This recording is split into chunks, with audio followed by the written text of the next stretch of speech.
A military coup in Sudan has ousted and arrested the longtime president, whom some call a dictator, Omar al-Bashir. The Sudanese defense minister spoke on local television saying the regime had been removed and the head arrested. Over the last many months, Sudan has spun into a state of crisis with mass inflation, with thousands calling for Bashir to step down after more than 30 years in power. So joining us now to discuss this military coup, former Pentagon official Mike Maloof. All right, Mike, You know how this works out. Whenever you're here, something dramatic happens somewhere on Earth. So this in Sudan. How significant is this shakeup? How does this affect U.S. strategy in that region? Well, from a geopolitical standpoint, Sudan, given its location, is important. It borders on Libya, Egypt, and we know what's going on just up there.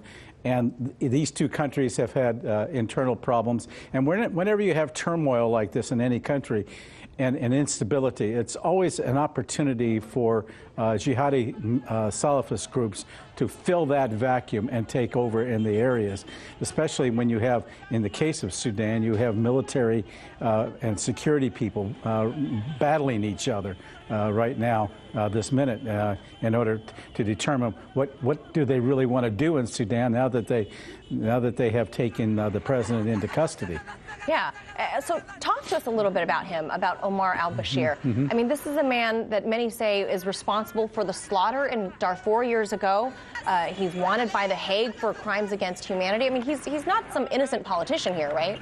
No, he wasn't born yesterday or last night. The man was a general, and he formed his own coup. And then he had promised elections. They never were held. He then became his own, declared himself to be president, and he ran a party in which he was the only candidate in the only party. It was very convenient. How interesting. So he organized the coup that put himself in power. He became a dictator, an authoritarian dictator. Now he's been taken over by another coup. The people are rebelling because they don't want a repeat of a civil war, which easily could break out just in Sudan. You got to keep in mind, too, that South Sudan is also concerned, and that's where all the primary oil is. And the problem there is that Sudan itself was the overseer and guarantor of the treaty that was signed to keep the factions within South Sudan apart from each other, going to war. Now, that's potentially in jeopardy. So this thing could sweep. And when you have Sudan located near Nigeria and all these other countries, it opens up that entire region geopolitically to instability. Not that there isn't a lot already, but even more. and you have the neighboring countries also in a state of flux. As I said, Libya is about ready to go into its own civil war, and that borders on Sudan. Egypt, Sisi is cracking down, and that could create even further problems. And because it's springtime, it's really interesting that we have, like the Arab Spring, things happen in As springtime. You say, the springtime is the best time for a revolution, right? Right. It happens. It happens every spring. Something opens up, and we're seeing that here again. And by summer, tensions will be so high. I wouldn't doubt that we're going to have an explosion somewhere. I mean, the whole North Africa could go up in flames. And part of the incentive by the people to go ahead and seek the overthrow of al-Bashir was in neighboring the activities that occurred in Algeria. They saw the success there in kicking out their president just now after 20 years of dictatorship.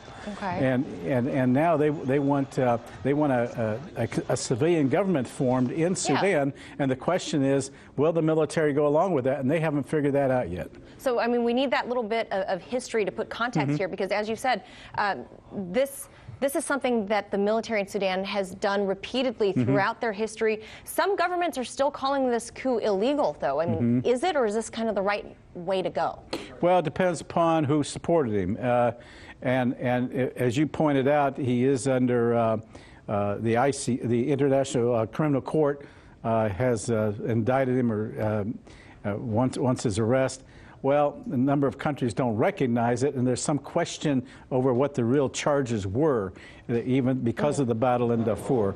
Yeah. He wasn't directly engaged in killing people per se, but he is looked upon as being held accountable for it because of his leadership role, and he was in Darfur to go after elements that were trying to create tensions there.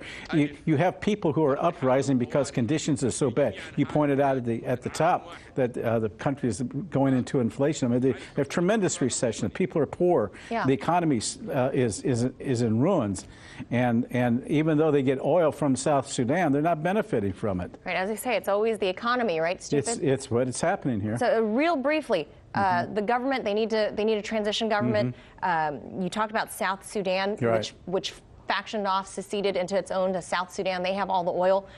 Are they going to be able to keep the peace? Well, that's the big question, and there's hope. People are very concerned about it, and they're rushing to try and do something to try to quell things, give things a rest. The government wants a 3-month pause. In order to a timeout, basically, to figure out what direction they're going to go in Sudan. And meantime, they're quibbling among themselves as to who's going to lead this new government, and that in itself could create further problems. Yeah, I have a feeling U.S. AFRICOM is going to be very busy. And as I mentioned, South Sudan is now on edge because of being a guarantor to its ceasefire. So always a lot of moving parts, Mike. As always, I appreciate your expertise and sharing your insights with us. Mike Maloof. Hey YouTube, thanks for checking out our channel. We hope you enjoyed the video. We have tons of content for you just like this. For more of RT America's one-of-a-kind news and analysis, be sure to subscribe and never stop questioning more.